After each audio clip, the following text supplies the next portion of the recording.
Hey everyone, it's Tuesday, it's Ross and Jack with the news. Ross, how are you doing?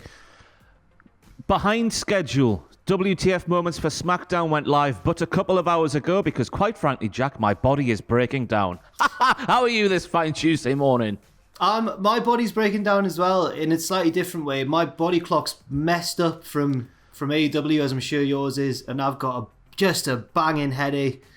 But what better remedy for our respective ailments than with some hot and fresh wrestling news? I feel like we've started off on a downer this Tuesday morning. Let's puppies, sweeties, candy canes, unicorns and rainbows. Lovely, happy news.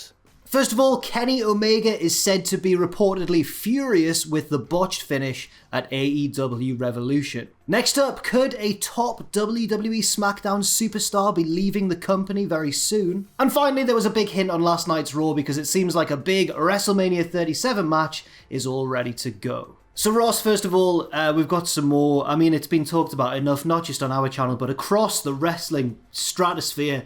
But there's a little bit more insight that's come out about the AEW Revolution botch. Should I bother explaining for people who might not have seen it? Has everyone seen it? I don't know what you're speaking about, Jack. It wasn't a botch. It was meant to happen like that. Quite clearly, it's a story of Kenny Omega not being a very good welder. Yeah, people who believe that are very silly. It was clearly a botch. The telltale signs. Eddie Kingston and John Moxley sold it like they were dead, and Excalibur on commentary went, "Oh God!" He gave up halfway through, didn't he? Yeah, he was like, "Oh my God, it's the worst thing ever." Oh, there's been one pop and a few sprinklers. Let's stop. Yeah, sparklers. Sorry, I said sprinklers on my video yesterday as well. Sparklers, I mean, not sprinklers. That's water, isn't it? Oh, that's the very opposite. Yeah, but I didn't even realize when you said it. So it's just similar words, I suppose. For anybody who somehow missed what we're talking about, the end of AEW Revolution's pay-per-view, after a very entertaining, exploding barbed wire death match between Moxley and Omega, ended in calamity because Omega and the Good Brothers left Moxley down in the ring handcuffed and the timer was ticking down. They weren't going to turn it off for some reason. They just couldn't turn off the explosions that were going to come imminently. And as the timer wound all the way down, Eddie Kingston ran out and shielded his old friend. Really good storytelling. And the explosion went off. And it was crap, wasn't it? It was just Cody Rhodes' entrance every single week on Dynamite is more dangerous than an exploding barbed wire death match. There was at least 100 times more fireworks used in a Cody Rhodes, just a standard Cody Rhodes entrance, than there was at the end of that match, and it was weird to see. I mean, it was, stuff happens like that, and it was clearly just the pyro misfired. Hopefully, they had a lot more planned and it just misfired, but I don't know why they're trying to make is it commendable to try to make a positive out of this massive negative when it was just clearly a thing they're just trying to cover up? No, what I'm trying to say here. I know what you mean. Weird, yeah. I feel like we'll probably get an answer to that question with how they handle it on Wednesday night. But yeah, it was bad. It's a shame for the lads involved because they really killed themselves in that match and did really well. But as you say, stuff like that happens.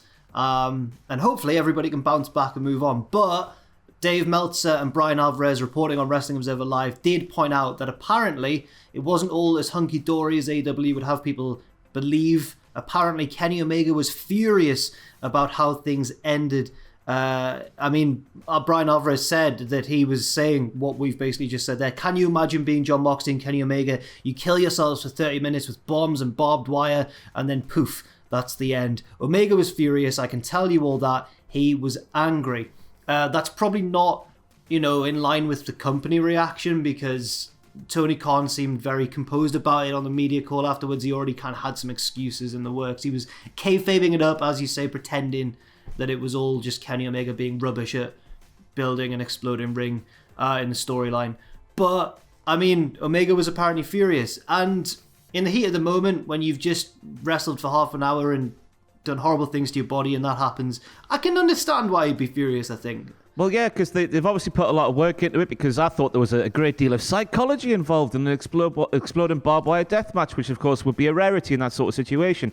And just from the moment the Good Brothers appeared, a very, very, very good match just completely nosedived. So obviously you're going to be very pissed off, and it's not shocking news, is it?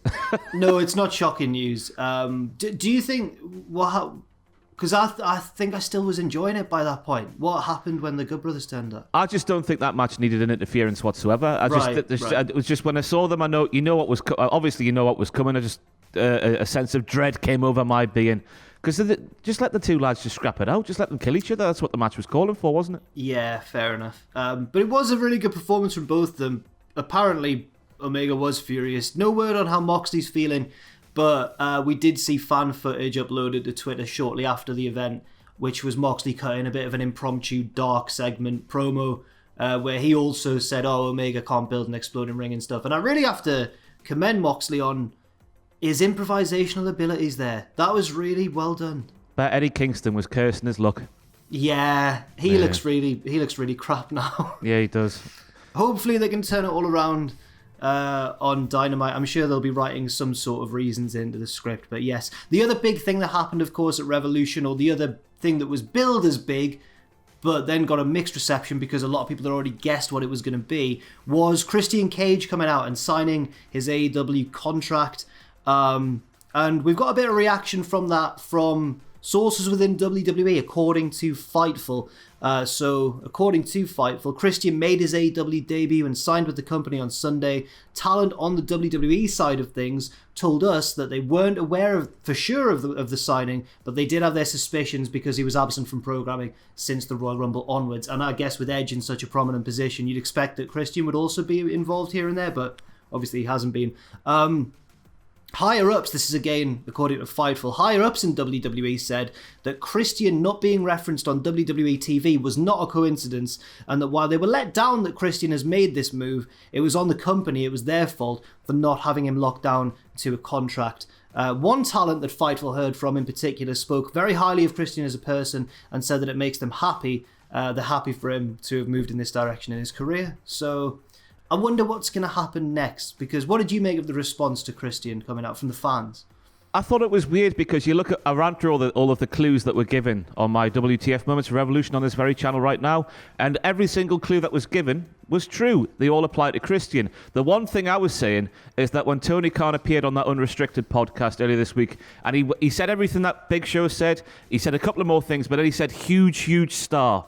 And I thought that was the one line that might have been a bit too far, because a lot of the reaction I've been seeing is, Christian's a huge star. But that line from Tony Khan allowed people like Andrew, lovely Andrew on this YouTube channel, to speculate that Brock Lesnar was going to sign for AEW. So Did obviously he go for Brock Lesnar? So obviously when AEW put out, they allow fans to speculate and rumour, it's always going to go out of hand, isn't it? So I just think maybe they handle it a little bit in the wrong way. It was okay what Paul White was doing, but I think TK, as we know, obviously, because we're best pals, is he maybe took it one bit too far. But all the clues just apply to Christian for me. And let's not forget, it's Christian. He was in the final sort of 5 of the Royal Rumble 5 weeks ago, wasn't he? So it's a big move. I'm good. I'm happy to see him there. It's nice to see he wants to be a full-time wrestler as well, because so far Edge has been anything but after saying the same thing.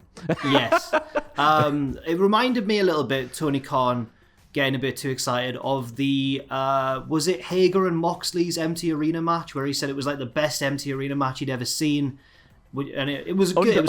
Under promise, that's the thing. Don't over promise. Right. Under promise, and then let the thing deliver more than you're saying it will do. But who can blame him for getting a bit excited, because Fulham are doing pretty well. They've turned it round. Don't even start. What? Because of Newcastle being close to them, right? That's completely thrown me off track, and it was my own fault. Oh yes, here we go. More potential WWE news teased on Twitter. Some people are being kind of teasy boys on social media. It all started when Chad Gable wished Otis a happy birthday on Twitter, saying, "You're my number one guy." He's everyone's number one guy. It's Otis. And then Dax Harwood responded to Gable, quote retweeting him and saying, "What's with all this number one talk? I know you're not allowed to respond to me publicly for about 2 more months, but come on, man. He's your number one." Now, does this suggest that Gable's on his way out soon? Is he going to AEW? Or is Dax Harwood being just a bit of a troll? Probably the latter. I reckon they were looking for people like you and I to sit here on Tuesday morning and speculate about this kind of stuff. I'm going to sneeze. Oh, he's done it. That was very... Oh, my microphone has gone down. Gone wrong.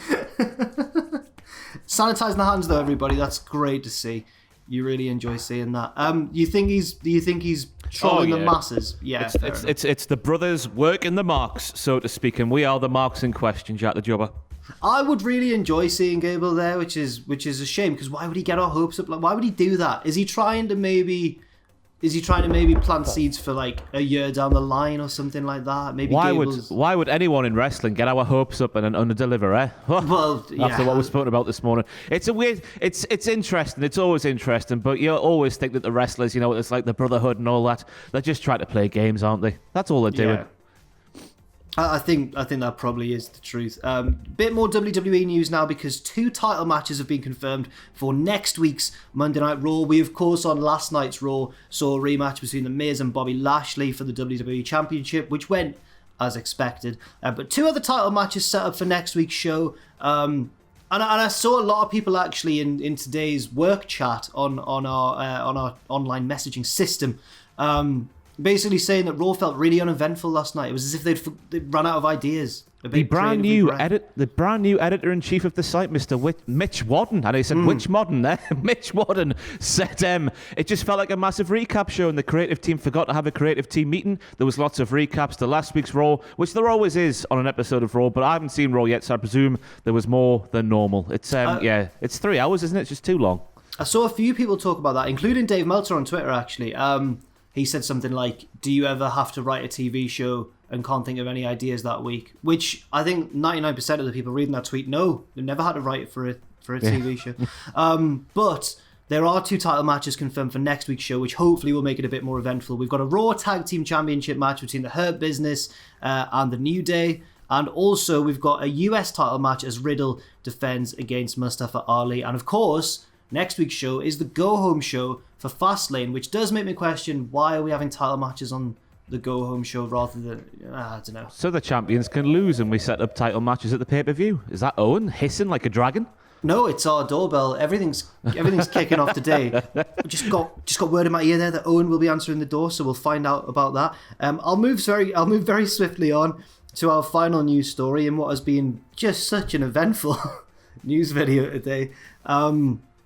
We have to, of course, talk about something that happened on last night's Raw, which has hinted very strongly at a potential upcoming WrestleMania match. The match that we all want to see, Ross, except we don't, because you've already said publicly that you're not looking forward to this one if it does indeed go ahead. Fightful Select have worded it like this. They've said that Shane McMahon cut a particularly odd promo on Raw last night where he took his time calling Braun Strowman stupid. It was your classic, from what I've seen, weird Shane McMahon promo where it feels just a bit off, but it felt even more off than usual. But it was hard to tell that because it often Shane's promos do feel a little bit off. He doesn't seem to work as tightly to a script as the wrestlers do.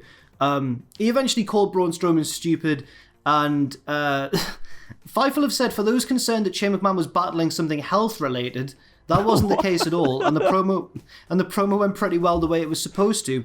One person close to the situation told Fightful that the goal in mind is to make Shane McMahon less likeable than Braun Strowman to help set up their upcoming match for WrestleMania. Shane McMahon taking forever to get to his point in the promo was very much a part of that. Ross, Braun and Shane, with Shane as the heel, thoughts? We've already scored that particular goal they are looking to score, because despite what they try to do in the Thunderdome, Shane McMahon has got to be unlikable. If there was human beings in that crowd, surely Shane McMahon would be getting booed. After his run in 2018 and 2019 especially, after Raw Underground, he's done nothing to make him likable on WWE TV for a few years now, has he? I was looking back at this, and I don't think he ever really turned face again after... No, he didn't. He just popped up with Raw Underground, and that was the next thing he did. He never really turned face. He lost that match to Kevin Owens, and he got fired by SmackDown, and then he went away, and then Raw Underground came back, and then he came back with the most deafening crowd reception we've ever heard inside the Thunderdome. It's a weird one because Braun Strowman over the last little while has been unlikable as well in the way that he just has been stupid. What do you mean last but not least? Yeah. That's not just a figure of speech, Braun, that everyone else has heard in the world ever. It's a really strange build, and they've got a long way to go in a pretty short space of time to get the reaction they want. It's at the minute, it's in my opinion, it's 2 heels going at it in a big WrestleMania match, so we'll have to see what happens here. Yeah.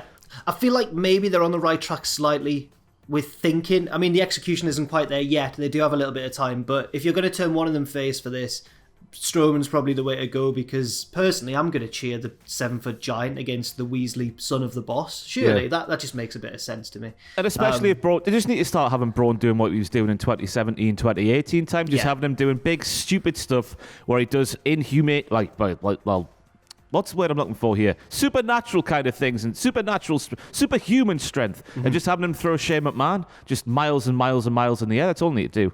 Yeah, I'll be very surprised if there's not a stipulation attached to that match should we get it. But Ross, thank you very much for joining me on this news video, and thanks everybody for watching as well. Do leave your thoughts and opinions as Ross fixes his destroyed microphone. I don't understand what's going on here. I need to get a proper stand. I've just got this little piddly thing here to try and balance that on like that. It just doesn't work each and every time. I'm very sorry, everybody. Do leave your thoughts and opinions in the comments section down below on the mic situation or the news stories indeed. And stay safe out there, stay positive, and we will see you soon.